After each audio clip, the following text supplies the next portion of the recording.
네, 안녕하십니까. 기초한국사 강의를 진행을 하고 있습니다. 어느덧 마지막 시간이 돼버렸네요. 금방 넘은 것 같습니다.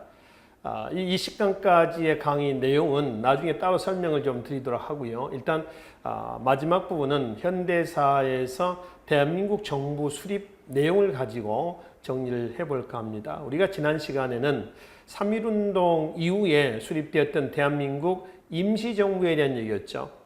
물론 그 임시정부, 상하이 정부를 헌법 전문에도 그렇게 나와 있습니다. 그 정부를 모태로 해서 이 대한민국이 수립이 됐다라고 되어 있어요. 그러면은 광복이 1945년 8월 15일이지 않습니까? 정부 수립은 1948년 8월 15일이라고 있죠. 의외로 젊은 친구들 중에는 광복절하고요, 대한민국 정부 수립 날짜를 혼동하시는 분들이 계시고요. 또 잘 모르시는 분도 의외로 많습니다. 몇 해 전에 포털 사이트에서요, 광복절을 기념해가지고 직장인 20대, 30대에 100명을 대상으로 해가지고 간단하게 설문조사를 한 적이 있습니다. 지금 제가 물었던 겁니다. 광복절하고요, 대한민국 정부 수립 연도, 날짜를 물었는데 의외로 모르시는 분들이 많다는 얘기입니다. 이게 이제 그 역사 인식의 부재다라고 하는 거죠. 그러면 젊은 친구들은 이렇게 합니다. 먹고 살기도 힘든데 무슨 지금 역사입니까? 또 이렇게 얘기를 한다고 그래요. 틀린 얘기는 아닙니다. 그러나 우리가 살고 있는, 우리가 살아야 하고 앞으로 우리 후손들에게 물려줘야 할 이 나라입니다. 우리가 어떻게 살아왔으며 어떻게 투쟁하고 저항했으며 어떻게 이 나라를 후대에 전달해 줘야 하는가 하는 것은 우리의 몫이거든요. 현재 살아가는 우리의 몫이라고 생각합니다. 기본적인 것은 아주 디테일한, 아니면 지역적인, 이건 몰라더라도요, 우리가 굵직굵직한 우리한 사건들을 중심으로 해서 우리가 그런 부분들은 이해를 하고 넘어가야 되지 않을까, 이렇게 생각을 좀 해봤습니다. 좀 안타까운 일입니다만은 이게 현실이니까요. 자, 하여튼 오늘 시간에는 마지막 현대사에서 대한민국 정부 수립 과정을 좀 정리해 보려고 합니다. 이거는 수립 과정이 순서대로 묻는 문제들이 국가직이나 지방직에서 꾸준히 현대사에서 출제가 된단 말이에요. 되고 있고요, 실제로. 그래서 이 과정을 좀 살펴보려고 하는 겁니다. 자, 우리가 대한민국 정부 수립 과정에서 우리의 자생적인 정부 수립은 아니었고요. 아무래도 주축은 우리가 주가 됐습니다만 일제강점기 때 항일운동을 전개했던 과정에서 주변국의 또 국제적인 분위기도 있었습니다. 그 국제 분위기부터 해서 살펴보기로 하자는 얘기입니다. 자, 제일 먼저 한번 보세요. 카이로 회담이 있습니다. 자, 한번 봅시다. 이게 몇 년이냐면 1943년 11월 카이로 회담이죠. 이집트 카이로입니다. 미영중. 미시 좀 건너실래요? 미영중입니다. 미국, 영국, 중국. 그래서 한국 독립, 최초 독립을 약속했던 그러한 회담입니다. 카이로 회담이죠. 그 다음에 이제 국제회의 중에서 또 하나 1945년 2월달 바로 밑에 뭐가 있어요? 얄타 회담이 있습니다. 얄타 회담은 어딘가 좀 보실래요? 미영소 이렇게 되어 있죠. 그죠? 미영소 있습니다. 이 얄타 회담에서 기억하실 것은 체크 좀 해놔요. 38도선이죠. 38도선을 확정지었었던 회담입니다. 얄타는 어디인 줄 아십니까? 우크라이나입니다. 소련에서 이제 분리독립했던 그 우크라이나, 발트해 쪽이에요. 얄타 회담이고요. 그리고 1945년 7월 카이로 회담을 재확인했었던 뭐죠? 포츠담 회담입니다. 포츠담 선언이라고도 얘기를 하죠. 여기는 어디냐 그러면 미, 영, 중, 소. 그래서 한국 독립을 재확인한, 그러니까 카이로 회담을 재확인한 회담이 바로 포츠담 회담입니다. 포츠담은 독일에 있습니다. 자, 이게 이제 대한민국 정부 수립 과정에서 국제회의 중에서 직접적으로 관련되어 있는 회담이 되겠습니다. 이거를 순서대로도 배라는 문제도 있었고요. 또 요 있죠. 최초 독립약속이나 38도선이 확정된 또는 가이로 회담을 최후 확인한 그런 회담으로서의 묻는 문제들이 출제가 됐다는 겁니다. 아시겠죠? 그리고 1948년 8년 8월 15일에 이제 대한민국 정부가 수립되겠죠. 그러면 45년 여기는 45년 7월달 포츠담 회담 이듬해 바로 다음 달입니다. 45년 8월에 광복이 우리는 됐습니다. 8월 15일이 되겠죠. 그래서 제가 질문 하나 드릴게요.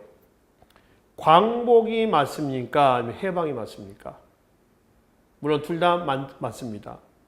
그렇다면 뭐가 또 맞고 틀리고 하다라고 하는 건 아니고, 우리가 표현할 때, 단어를 표기할 때 광복이라고 해야 되느냐 아니면 해방이라고 해야 되느냐. 광복이라고 해야지 바른 표현이 됩니다. 해방은 타율성을 갖고 있습니다. 광복은 자율적인 의미를 가지고 있습니다. 우리가 얽매여 있다가 말이죠. 누가 와서 풀어줬어요. 끈을. 이건 해방된 겁니다. 우리가 이 얽매인 것을 스스로 풀어냈습니다. 광복이 된 거죠. 자, 그래서 우리는 8월 15일 날을 국경일로 정한다고 그랬죠. 8월 15일 날 국경일 뭐라고 얘기를 합니까? 해방절이라고 그럽니까? 아니면은 광복절이라고 그럽니까? 우리 뭐라고 그러죠? 광복절이라고 그러잖아요. 그렇죠? 광복이라고 얘기해야 됩니다. 일본의 패망과 광복 이후에 이제 대한민국 정부 수립 과정에서 1945년 12월 모스크바 소련 모스크바 삼상회의가 열렸습니다. 모스크바 삼상회의는 어디냐면 미, 영, 소 세 나라 외무부 장관의 회의예요. 여기서 어떤 내용이 의결되냐면은 임시 민주정부 수립을 위한 임시 민주정부 수립을 위한 바로 미소 공동위원회를 소집을 하자. 위원회 소집. 이게 이제 모스크바 삼상회의의 안건 하나고요. 두 번째는 뭐였냐면은 최소한 5년 정도는 뭐 해야 되겠다. 신탁 통치, 한반도죠. 신탁 통치 해야 되지 않겠느냐.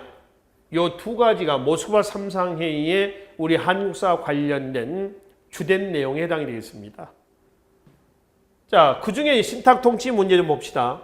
이 신탁 통치 얘기에 대해서는 남한이라든가 북한이라든가 남북한 측 다 반탁입니다. 반대죠. 신탁 통치는 제2의 이제 식민 통치로 들어가는 그런 이제 수순이다. 반대하는 겁니다. 강하게 저항합니다. 근데 북한이 있죠. 북한은 나중에 찬탁으로 입장을 선회합니다. 이거는 소련의 지지를 받습니다. 소련이 배후에서 반탁에서 뭘로 찬탁으로 입장을 바꾸게 하는 거죠. 자, 결론이 어떻게 되냐 하면은 신탁통치 5년 부분은 남측은 뭐 반탁, 그리고 북측은 뭘로? 북측은 찬탁. 이렇게 이제 결론이 나 있는 상태죠. 그렇죠? 이게 모스크바 삼상회의의 두 가지이고요. 그러니까 모스크바 삼상회의에 임시 민주정부 수립을 위한 미소 공동위원회 소집을 여기에서 결의했죠. 그래서 모스크바 삼상회의 이후에 이거에 이제 후속 조치가 나와야 되겠지. 이것이 1946년 3월에서 5월까지 이어지는 제1차 미소 공동위원회가 어디서 소집됐냐 그러면은 미국이었을까요? 아니면 소련이었을까요? 둘 다 아닙니다. 그럼 어디죠? 덕수궁입니다. 덕수궁. 덕수궁에서 소집이 됐습니다. 덕수궁은 원래는 성종 있죠. 조선의 성종, 월산대군의 형집이었습니다. 개인 사저예요. 이게 지금의 덕수궁으로 이어져 오고 있습니다. 한때는 경운궁으로도 불렸어요. 광해군대 때 폐모살제라고 하는 사건이 납니다. 광해군대 폐모살제, 어머니를 폐위시키고 형제를 죽였다는 건데요. 그때 어머니는 누구냐 그러면은 우리가 붕당 정치 때 잠깐 말씀드렸죠. 광해군의 계모였었죠. 계모. 친어머니는 아니었습니다. 임목대비. 임목대비하고 정명공주를 유폐시키고 정명공주의 동생 남동생이 영창대군이죠. 임목대비 아들이에요. 그 임목대비 아들이었던 영창대군과 광해군의 친형 임해군을 죽인 사건. 이게 폐모살제죠. 하여튼 이때 임목대비하고 정명공주를 유폐시켰던 것이 지금의 덕수궁이에요. 경우궁입니다. 1905년 을사늑약이 체결됐던 것이 덕수궁 중명전입니다. 중명전. 이런 곳이죠. 덕수궁은 지금 현재 남아있고요. 그래서 역사적으로 굉장히 여러 사건들이 연루가 되어 있는 그런 현장이 되겠다라고 하는 것이죠. 덕수궁에서 열렸습니다. 자, 결론은 1차 미소공동위원회는 어떻게 했냐면 결렬됐습니다. 왜 결렬됐냐 그러면은 임시민주정부 수립이 이거죠. 임시민주정부 수립이 미소공동위원회 목적인데 민주정부 수립 과정에서 참가단체 문제를 놓고 결렬됐다. 그럼 여기서 얘기하는 참가단체는 뭘 얘기를 하느냐? 임시민주정부 수립하는데 미국은 신탁 통치에 찬성하든 반대하든 그러니까 잔탁 내지 반탁 단체를 다 참가시키자. 근데 소련은 아니다. 신탁 통치에 뭐하는 단체만 찬탁 단체죠. 이 단체만 참가시키자. 그래서 참가 단체 문제로 인해서 1차 미소공동위원회는 어떻게 했어요? 결렬이 됐다라고 하는 겁니다. 그럼 1차 미소공동위원회 결렬 이후에는 어떻게 됐느냐라고 하는 것이죠. 바로 한 장을 넘겨서 좀 보시겠습니까? 바로 밑에 이어지는 제2차 미소공동위원회가 있죠. 근데 그 2차 미소공동위원회와 1차 미소공동위원회 사이에 우리가 하나 좀 살펴봐야 될 것이 뭐냐면은 좌우 합작운동입니다. 즉 1차 미소공동위원회가 한참 전개가 되고 있었을 때에 바로 1946년에서 47년까지 좌우 합작 운동이 전개됩니다. 이 좌우 문제는 사실 광복 이후도 그렇고요. 지금 현재 현대 정치사에서도 좌우 이념 논쟁이 굉장히 심하잖아요. 그죠? 글쎄요, 저는 저 개인적인 얘기입니다만, 저 개인적으로는 저는 뭐가 좌우고 사실 뭐가 우인지는 잘 모르겠습니다. 좌우의 어떤 이러한 논리는 우리가 만드는 건 아닌 것 같아요. 그죠? 정치권에서 지네들이 정치해 먹으려고 권력을 유지해 먹고 지네들 체제 유지하기 위해서 좌우라고 하는 일종의 선을 그어놓은 것이지 대다수의 국민들이 좌가 뭐고 우가 뭐 관심 없습니다. 사실. 그렇죠? 국민들 입장에서는 백성의 입장에서는 잘 되면 되는 거죠. 배 고프지 않고 장사 잘 되고 이러면 되는 거예요.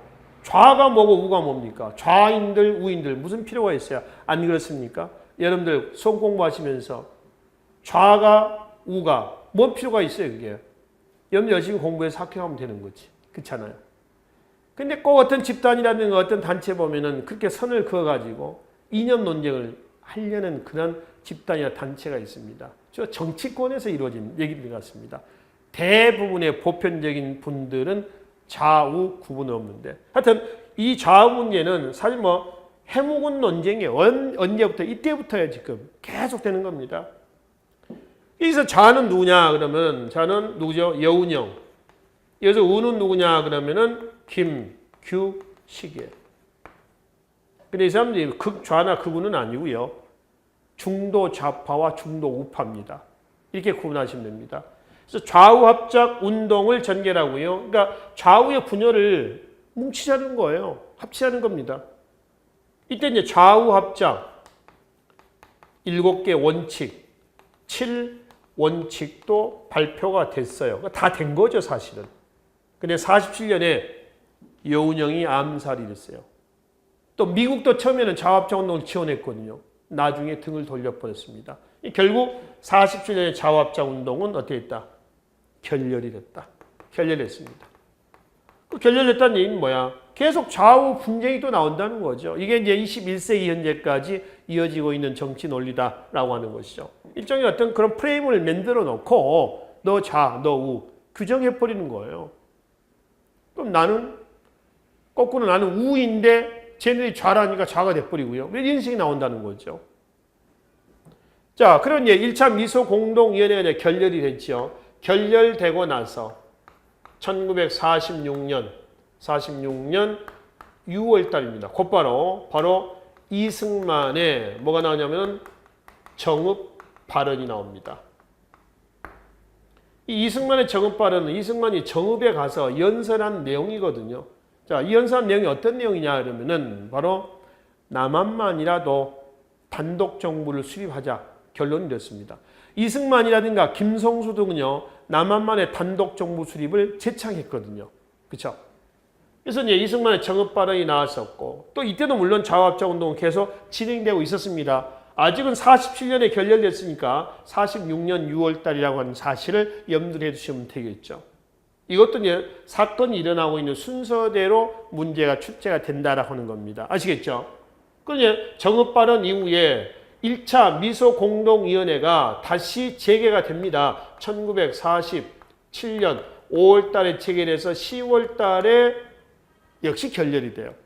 어디서 결렬이냐면 여기서 소집됐냐면 덕수궁과 서울과 이제 평양을 왔다 갔다 하면서 진행이 됐습니다. 이게 제 2차 미소공동위원회입니다. 덕수궁 그리고 이제 평양 왔다 갔다 하면서 2차 미소공동위원회가 열렸는데 역시 결렬됐어요. 왜 결렬됐냐 그러면은 미국이요. 소련한테 제안합니다. 야, 우리 둘이 안 되니까. 미소공동위원회 해가지고 임시민주정부 수립을 하자고 하지 않느냐. 근데 우리 둘이 자꾸 안 되니까 결렬됐지 않냐. 영국과 중국을 끌어들여서 내 나라가 합의 한번 해볼래? 이렇게 얘기를 했어요. 그랬더니 소련이 이거는 모스크바 3상회의의 합의사항 내용하고는 맞지 않지 않느냐. 이 얘기입니다. 그럼 모스크바 3상회의 내용은 뭐야? 한반도에서 임시정부 수립은 어디서 하자는 거야? 미소공동위원회에서 하자는 거예요. 그럼 미국과 소련 간에 우리 둘이서 하기로 했는데 웬 영국과 중국을 끌어들이느냐 이거거든요. 소련 얘기입니다. 그래서 결렬돼 버린 거죠. 그래서 거기 자료 보세요. 제2차 미소공동위원회는 그래서 어떻게 했다? 결렬했습니다. 결렬되니까 미국이 뻥찐 거예요, 이제.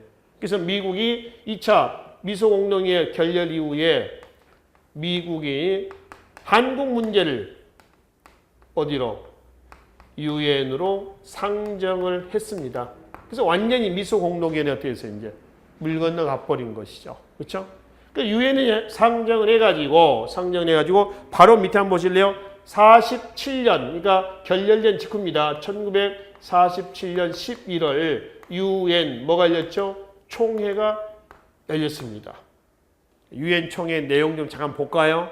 프린트 한번 봅시다. 자료에 교재 한번 봅시다. 한반도에서 미소 양국 군대를 뭐한다? 철수한다. 두 번째, 한국에 있어서 인구 비례한 총선거를 시한다. 그건 미출령 건합시다. 유엔 총회 내용에서 우리가 볼 뿐입니다. 한반도에서 인구 비례에 의한 뭐죠? 총선거 실시예요. 인구 비례. 그러면 상식적으로 북측과 남쪽 중에서 어디가 더 인구가 많을 것 같아요? 남측이 훨씬 더 많죠. 북측은 작죠. 그 총선거를 시한다는 얘기는 국회의원을 뽑는다는 거예요, 말 그대로. 그 국회의원 숫자는 어디가 더 많겠어요? 북한이 북쪽이 많겠냐, 아니면 남쪽이 더 많겠냐? 당연히 남쪽이 더 많겠죠. 그러면은 소련 입장에서는 불편할 거 아니에요, 또. 소련이 그래서 제재를 합니다. 이거는. 자, 세 번째, 총선거, 이 인구 비례한 총선거를 실시한다고 그랬죠? 그래서 총선거 실시를 위한 감독해야 될 거 아니에요. 뭐 요즘 같으면 중앙선거관리위원회가 있듯이 이걸 누가 하느냐 했더니 바로 밑에 밑쪽으로 나요. 유엔 한국 임시위원단을 파견해서 이 총선거 실시를 뭐한다? 감독을 한다. 이게 유엔 총회 내용입니다. 47년 11월 유엔 총회 내용이죠. 그래서 이제 이 유엔 한국 임시위원단이 어떻게 되세요? 들어와서 남측에서는 선거 준비가 끝났습니다. 선거 준비가 완료가 됐고 북측으로 가려고 했는데 북한에서는 인구 비례한 총선거에 소련이 불편한다고 그랬죠. 그래서 소련이 얘네들의 입국을 거절하는 거죠. 그래서 북한에서의 선거 준비는 됐어 안 됐어? 안 됐다. 이런 얘기입니다. 자, 남측에서는 선거 준비가 됐는데 북측에서는 입국 자체가 안 되면서 아예 선거 준비가 안 됐다라고 하는 겁니다. 그럼 이제 이거를 어떻게 처리해야 되느냐라고 하는 거죠. 그래서 이런 문제가 나오자 유엔에서는 1948년 2월 달에 유엔 소총회 결의입니다. 소총회 결의 내용 중에서 뭐죠? 밑줄 그어놔요. 선거 가능한 지역에서만이라도 뭐해라? 선거를 실시해라. 이러한 결론이 나오게 되는 거죠. 그래서 선거 가능 지역에서 선거 실시한다 할 때 선거 가능 지역은 어디를 얘기합니까? 바로 남측만 얘기하는 거죠. 남한만 선거 실시된다는 얘기는 또 무슨 얘기예요? 완전한 하나의 정부가 수립이 안 되고 영원한 남북 분단이 시행이 될 것이다. 또 이런 문제가 나오는 거죠. 그래서 유엔 소총의 이 결의에 대해서 김구 있죠, 김구. 백범 김구는 48년 2월 달에 그 읍고함이라고 하는 게 3천만 동포에게 읍고함이라고 하는 게 있습니다. 자, 3천만 동포에게 읍고함. 이게 48년 2월 달에요. 3천만 동포에게 엎드려서 울면서 고한다라고 하는 건데요. 그 내용이 있어요. 잠깐 봅시다. 여러분들 그 자료에 보시면은 김구의 3천만 동포에게 읍고함이라고 하는 게 있죠. 그냥 보세요. 친애하는 3천만 참여 형제여. 이 얘기를 굳이 제가 읽는 이유는 김구하고 현대사에서 이승만 얘기가 자주 또 출제가 되거든요. 김구의 얘기 나올 때는 이게 꼭 출제가 됩니다. 이 사료가. 그러니까 이걸 애우시한 얘기는 아니고 딱 봤을 때 이건 김구.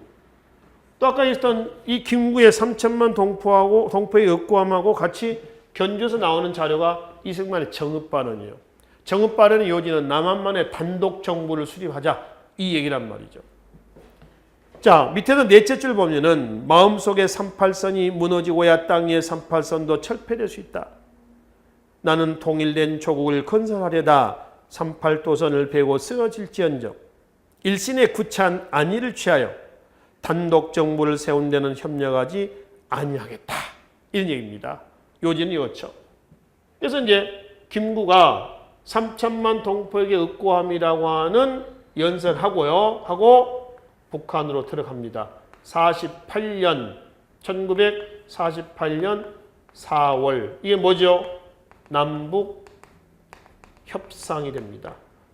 그래서 남측에는 누구냐 그러면은 김구, 그 다음에 누구죠? 김규식.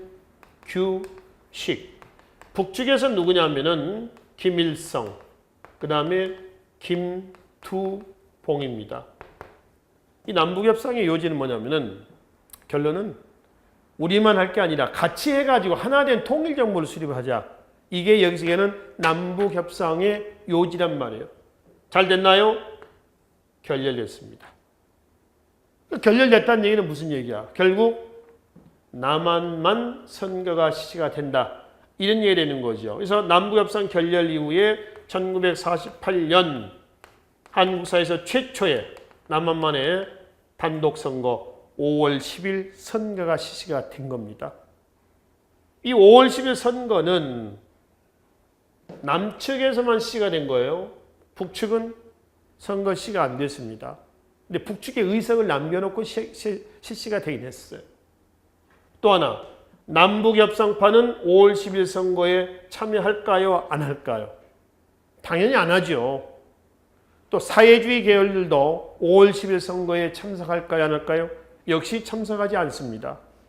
그러니까 하나된 선거는 아니었다는 얘기입니다. 더구나 제주도 일부 지역에서 또 5월 10일 선거에 반발해가지고 바로 직전이죠. 4.3 사건, 1948년 제주 4.3 사건이 일어납니다. 대표적으로 요 시기 때쯤 되겠죠. 남한만의 단독 선거에 반발해서 제주도 일부 지역에서 제주도 내에서 일부 사회주의 계열들이 반기를 든 겁니다. 문제는 4.3 사건이 문제가 아니라 엉뚱한 민간인들이 죽었다는 거죠.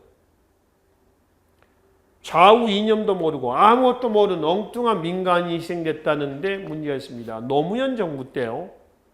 정부에서 공식 사과를 했고요. 이후에 문재인 정부 때 돌아가지고 4.3 항쟁 기념행사를 대통령이 직접 참석했었죠. 기념행사를 하고 있습니다.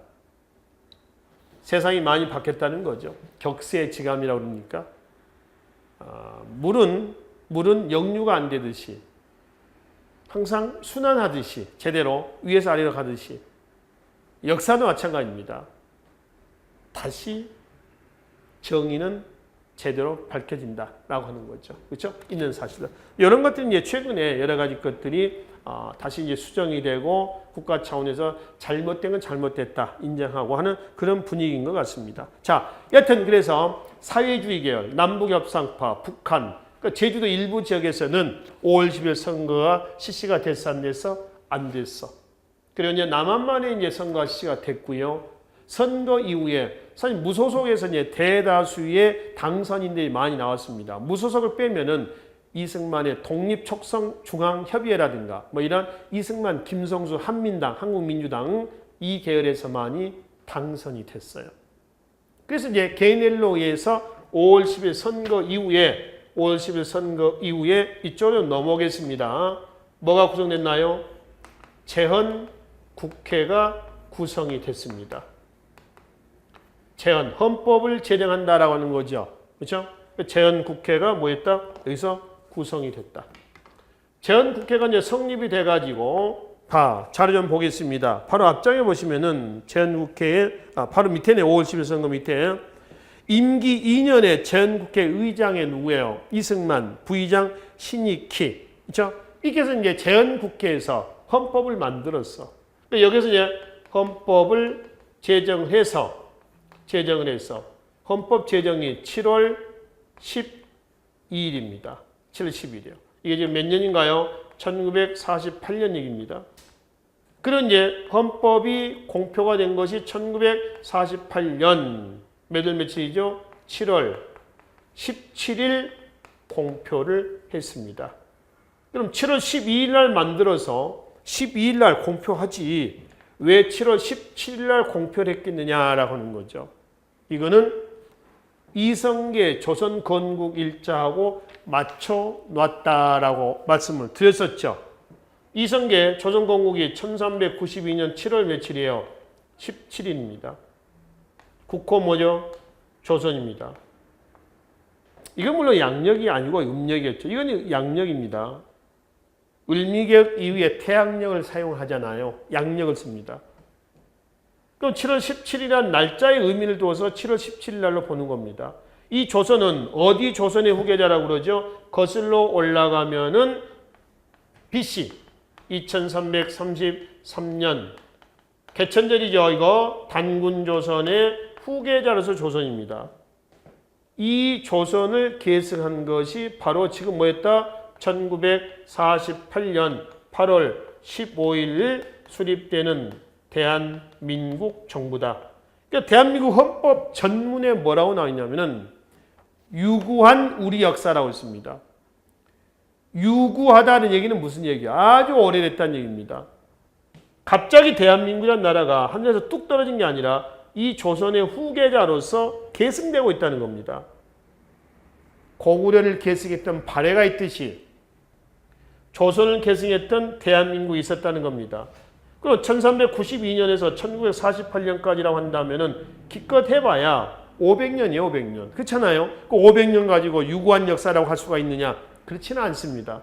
이 조선은 거슬러 올라가면 어디로 간다? 기원전 2333년으로 간다는 거예요. 기원전 2333년에서 1948년까지죠. 이거야말로 유구한 우리 역사다. 이렇게 보는 거예요. 그렇죠?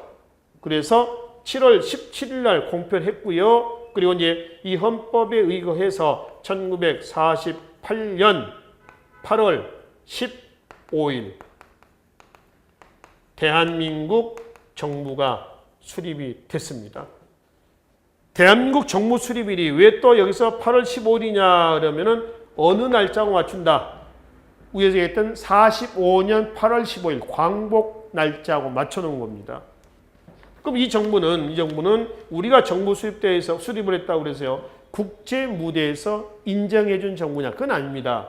국제 무대에서는 1948년 12월 UN 3차 총회입니다. 이거 어디서 열렸냐면은 프랑스 파리에서 열렸습니다. 그래서 여기에서 이제 대한민국 한반도에서 유일한 합법적 정부로 승인해 준 겁니다. 여기서 이제 국제적으로 대한민국이란 나라가 하나 만들어지게 되는 거죠. 북한은 아닙니다.